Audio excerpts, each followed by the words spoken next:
Jim and Terry Show with a new stride and a new music, new microphones. We're having, a new game as well? I had no idea that we had, a mic like this in our budget. Well, we didn't. Segue. you said, take a look at your budget. Segue, that's where I'm supposed to get on my new budget shoes. Yes. Because everybody knows the finance minister gets a new pair of shoes Yes. when you deliver in the House of Commons the new budget. Where did that come from, Terry? I don't know, but to me, if you're in a time of restraint, wouldn't you want an old pair of recycled shoes? Yeah, that's why I don't understand. I'm about to raise taxes and everything else, So and I've I got gotta new get- shoes. In this case, because Chrystia Freeland is the Minister of Finance, and this is her third budget under Trudeau's government. I'm thinking new stilettos.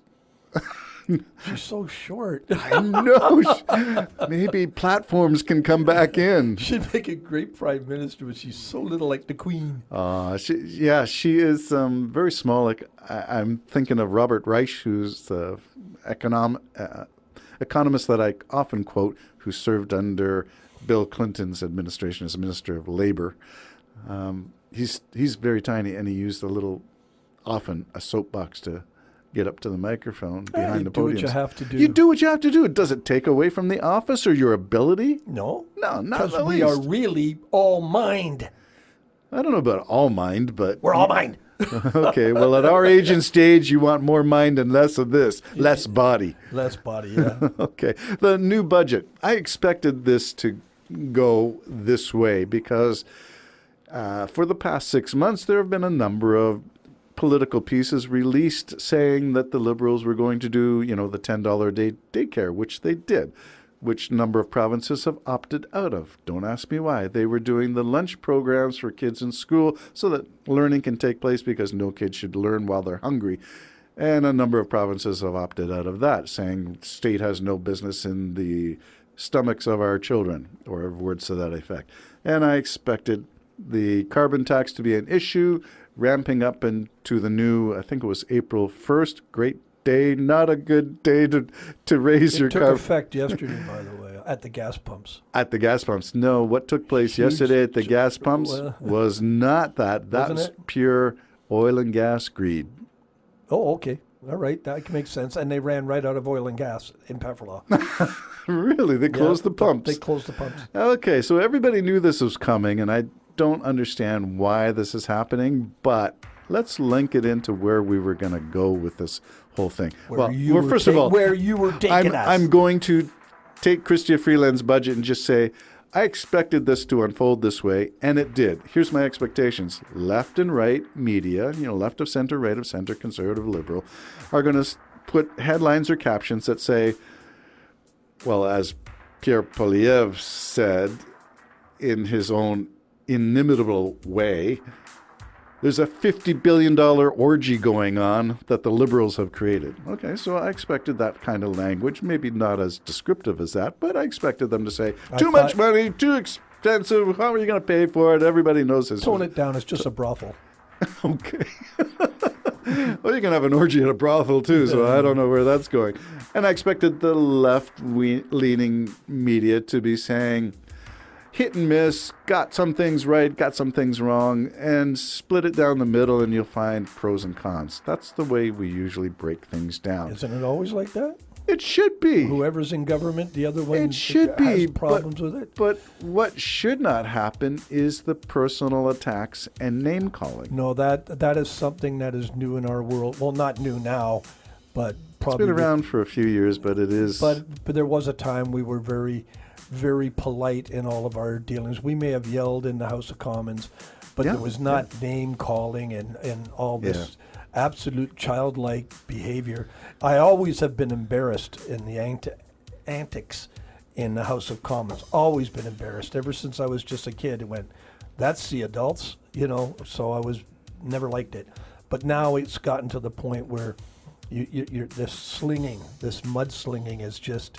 That was not Canadian. It wasn't Canadian, and now it is. It doesn't have to be. It is, but it doesn't have to be. In other words, can we not turn the page? I wish we could. I really wish we could, but it's like So how?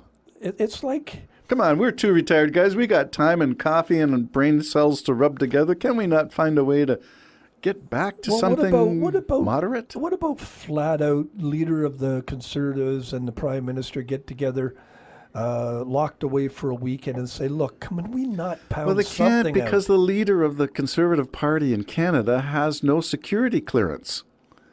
All right. Let's start with that and say, okay, when you can be vetted by our security services as being worthy of all the information that the Prime Minister knows and the Cabinet knows, then we can lock you in a room with the Prime Minister and hash it out. Yeah. So I don't know what the solution is then. The thing that always I was just bothered throwing me- that was a non sequitur. It's Yeah. just a flag saying Yeah. we have the only Conservative leader who's not being vetted by our security services to receive the top security And briefings. Why is he's He the only one? refuses to Why? be. Well, take it. I'm Is going to that the take. extreme right again? No, I'm not thinking it's right or left or anything. It has to do with the Something hidden? possibility that something's hidden that he doesn't want disclosed, that the vetting process Well, would get reveal. him out of that position then, man. That's sort of where we're going I'm with this. sorry, I don't know the guy one way or another, but if you can't, if everybody's been vetted and you can't be vetted, you're an idiot Not for that he running can't for the be. office. He Well, refuses he to be. refuses for a real good reason, doesn't he? Don't know what his reasons are. Well, then he he's just. even equally stupid. Okay, so. Vetting is, Okay. like, I threw mean, that out there not to even- distract. Even now, I think both Trump and probably Robert Jr. Kennedy, they're probably being informed on quite a lot of stuff now because they don't know who's going to be president. So They're being brought up to speed on some things. some things, yeah, and so What a travesty. yeah, and I guess the same thing should happen within. Of course, we're different. We got so many parties. Maybe it can't work that way. I don't know. No, I think we should have the leaders of the people who are represented in the seats in the House of Commons. They should be privy to stuff.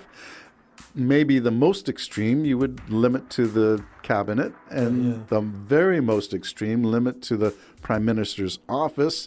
So very few. Yeah. So as security goes up, I think as the information becomes more and more volatile or potentially what's the word that means rises in severity and consequences are potentially greater or global, then it should be narrowly disclosed. I get that. That's security, and that's what we're all about. How is a guy facing four court cases, 4 jurisdictions, charging him with 91 counts, and we're seeing that unfold with the jury selection? How is he getting security briefings? How is that possible? I don't even know. My concern right now, quite frankly, is that Polyev not agreeing to it. I mean, That should be number one in the Yeah. paper all the time, every well, it day. should be Run it in until the description of the job. right. But then we have this. I have to disqualify myself. Yes. Yeah, you for think. whatever reason, so You you don't would put think. yourself in that position. Yes, that's right. But again, we're going to go. Are we going to go wandering into another Trumpite type thing where I'll just change the rules? Like Right. everybody gives their income tax, Mr. Except Trump. President, except for me. I don't give that. Trump has never disclosed. Everybody gets vetted except for me. I'd like to know his reason verbally. Why won't you do this? yes.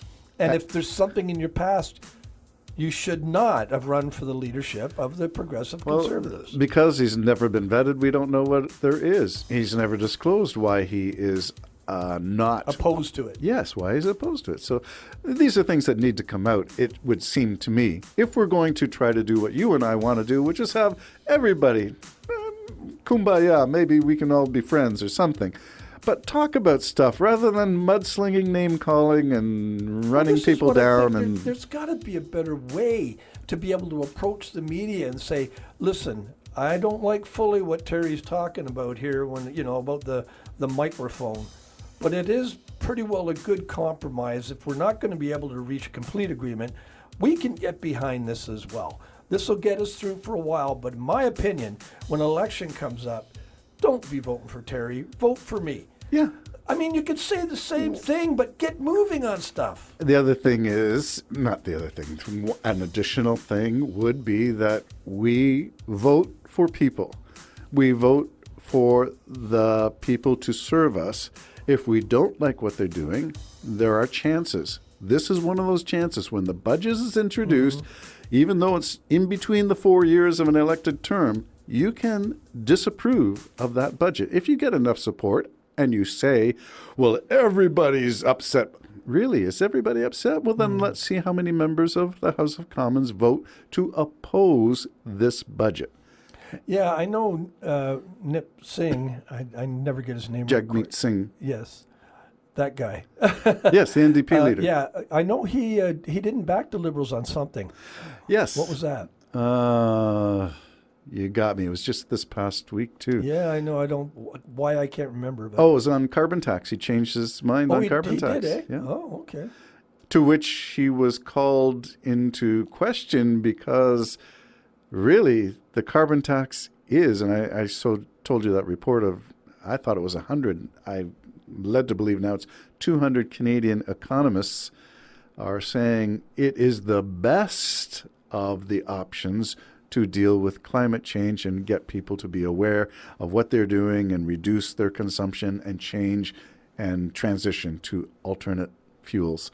So until that's proven otherwise, I'm saying better the game in hand than no game at all, because doing nothing is trying to hide under a tree in a thunderstorm. I think the leader of the NDP then, I mean, this is kind of almost a little bit of a sort of a cowardice move, because what it is, it's already been approved, and then he comes up and says, I don't like it anymore.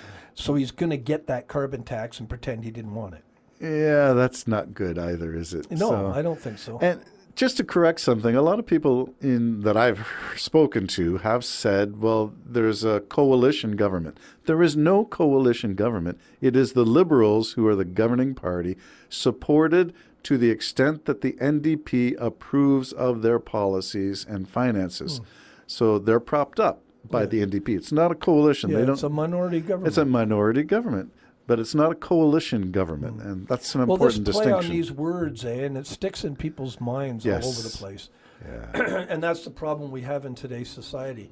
People are getting smidgets, and it hits them emotionally, and they fly off with that without actually You are hearing all absolutely the information. right. It's like a commercial that sticks in your. You know, Mikey will eat anything. Is that? You know. Did you know he really? I actually knew him. Yeah. You knew the kid in the commercial. Yes, we hung out. Okay, there you go. Sloganeering is the way that the Conservative Party of Canada has been running their campaign for the 2025 election. Slogans: axe the tax, spike the hike. Wait a minute here. Don't the Liberals have slogans? Were they slogans? Well, apparently, well, no, they were policy driven. Policy is far more than a slogan. They were opposition for that 1 month and a half. For a month and a half. The Jim and Terry Show, waxing eloquent on things political, social, and I don't know how we got started on this, except you're wearing your new budget shoes. Bye-bye for now.